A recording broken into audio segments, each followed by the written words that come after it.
want to bring in my panel to help me understand all of this. MSNBC political analyst and former RNC chairman Michael Steele and former Democratic Congresswoman Donna Edwards, senior fellow at the Brennan Center for Justice. That's a lot to unpack. It is. Michael, we've talked a lot about what the president did say, but in all fairness, we should share his own words, and I want to share some of what he did. We condemn in the strongest possible terms this egregious display of hatred, bigotry, and violence on many sides. On many sides. Why? Like, honest to goodness. Like, and I'm not talking about deplorable Americans. I'm talking about good, honest Americans who voted for President Trump and those who didn't. Across the country, neo-Nazis do not represent what America does. Why wouldn't he denounce it? It's a no-brainer. It is a no-brainer, but it is part of a continuing narrative for this president that he's always sizing up how to keep his audience in play. And as you saw from the reaction from Duke and others out there, they took what he said, that many other sides, those many sides, as sort of a way to go, okay, yeah, it's all good. We're it's all right. You're all right. And that's unfortunate. I think, along with a lot of other Republicans, the president missed an enormously important opportunity. It's one thing as a candidate. Okay, we got that. We know what campaigns are like and what they do. But now you're in the office, and the mantle of responsibility that comes with that has to change your behavior. It has to change the way you look at these things. You have, and how you look at the country. We're not living in this sort of TV fantasy land. These neo-Nazi idiots are real. They killed someone. Idiots is an understatement, it is. Michael. Idiots, idiots are my son's on TV what I wanted to say, but if you want me to, I'll go there. I mean, look, this is cable. I'll go there. But so let's go with idiots, all right? Because it's the nicest, politest thing I can say in the moment. But the president giving them cushion, giving them comfort, whether he meant to or not, I think is part of the problem that this administration has in communicating exactly where this president is on matters of race. All right, if the president... Here's the thing. I mean, from birtherism to candidate Trump refusing for a long time to disavow the KKK, to now giving license and emboldening the KKK, neo-Nazis, white supremacists, white nationalists, and to having representatives of those factions in his White House. This president hasn't changed, and I think that there's almost nothing that the president can say today to erase what has happened over the last 48 hours.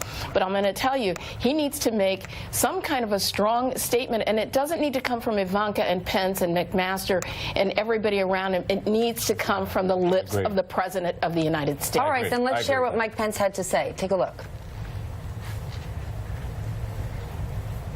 Oh, excuse me. We have Republican Cory Gardner from the state of Colorado, and share what he said. This isn't a time for innuendo or to allow room to be read between the lines. This is a time to lay blame on bigotry, to lay blame on white supremacists, on white nationalism, and on hatred. Okay, so you've got a Republican coming out against President Trump. This isn't a surprise. President Trump has no problem fighting with the GOP, but even Mike Pence, he turned and said how the media is representing this.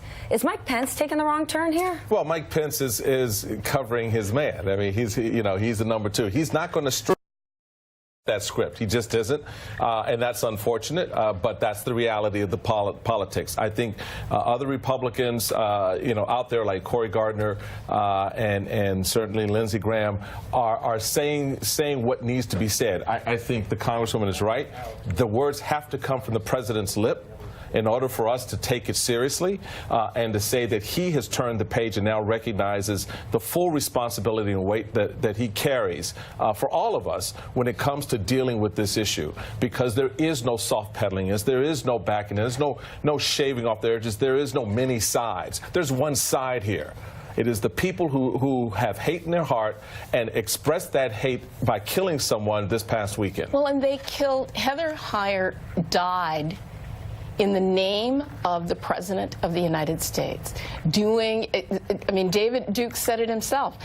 The president, we're doing this on behalf of President Trump. He is our president. And so only the president can stiff-arm these people, and he needs to get them out of the White House, and he needs to say to the American people, there are not many sides. I stand on the side of the overwhelming majority of the American public, and the KKK, neo-Nazis, white supremacists, white nationalists are somebody else. Does this become a worse problem for the president? Until now, you know, many said, well, it's a dog whistle, or he didn't clearly denounce David Duke. But to Donna's point, Heather Heyer died on President Trump's watch when all of this happened, and you've got David Duke out there after the fact saying, see, he's our guy. Does President Trump look even worse now? Does this put him in a worse position? Oh, I think it does. I think the president, you know, despite the fact that he and maybe some around him think that he doesn't, you know, have any taint coming off of this, that there is no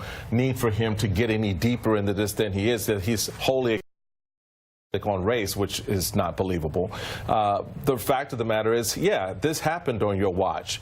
These racist, ugly incidents were stoked through your campaign. And you gave license to, you gave voice to the very same people that for a generation we've been fighting against, the David Dukes of the world. And now they feel emboldened. They feel empowered. But here's the other problem. The problem is a political one for the Republican Party, because this taint is on your house, too.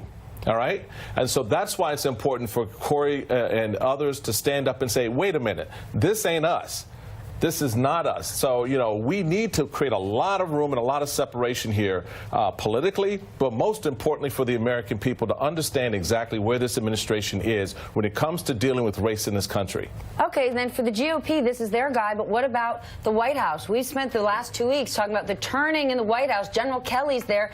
General Kelly was there this weekend. Well, there's no turning when the President of the United States, on his own script, cannot call out by name white supremacists, call out the KKK, call out neo-Nazis. I mean, there is no, I mean, the bright line here, the president feels free to call out everybody else, as you've pointed out, Stephanie, but he can't call this by name. That is a problem, and the problem didn't just happen over the weekend. The problem happened during the course of the campaign when he knew that he was wrapping himself up around these people who are part of his base in order to win an election.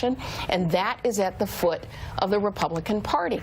And I know some of them are trying to distance themselves right now, but there's only so much distance that you can create between yourself and the President of the United States, who sits in the Oval Office under a GOP mantle, who cannot call